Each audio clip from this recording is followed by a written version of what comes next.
নিজের জন্য খুব কম কিনি। আমি চ্যারিটি করতে ভালোবাসি।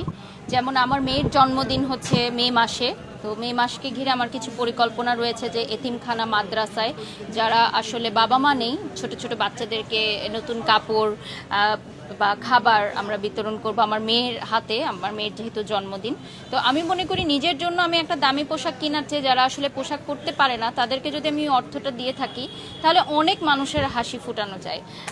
তো এটা আমি বলবো যে আমি নিজে কাপড় কিনলে হয়তো এটা অপচয় হবে, তবে হ্যাঁ মেয়ের জন্য, হাজব্যান্ডের জন্য, শ্বশুরবাড়ির জন্য গিফট করা হয় আমার, বাট নিজের জন্য আমি খুব কম কিনি কারণ আমার কাছে অপচয় মনে হয় এটা।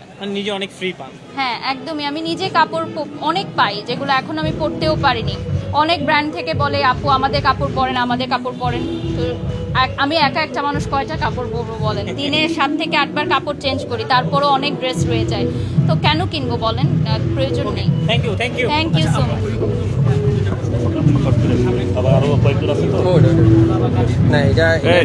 বর্তমানে এখন বাইফা অ্যাওয়ার্ডস নেই, আমাদের সকল পরিকল্পনা আপনারা জানেন আগামী 8ই মে চিন্ময়ী সম্মেলন কেন্দ্রে বাইফা অ্যাওয়ার্ডস অনুষ্ঠিত হবে, যেখানে অ্যাজ আ ফেস অফ আমি কাজ করছি এবং আমার পারফরমেন্স থাকছে।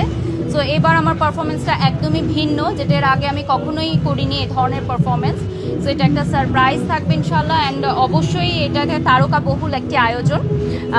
আপনারা দেখবেন এবং আমাদের জন্য দোয়া করবেন যাতে আমাদের পঞ্চম আসরটি আমরা সাকসেসফুলি করতে পারি।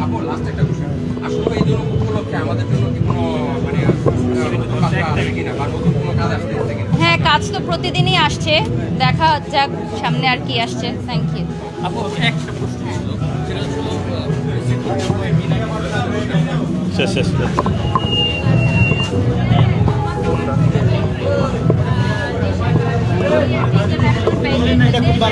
এটা আমার জন্য অনেক গর্বের একটি বিষয়, এবং তমা যখন দেশের বাইরে যায় তার আগে আমার কাছ থেকে অনেক টিপস সে নিয়েছে যে কিভাবে কি করবে। আমিও তাকে কিছু পরিকল্পনা বলেছি।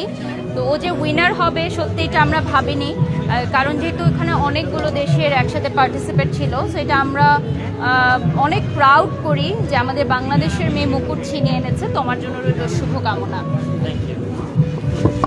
আদারল্যান্ড 24 মাতৃভূমি, বিশ্ব সংবাদ 24 ঘন্টা।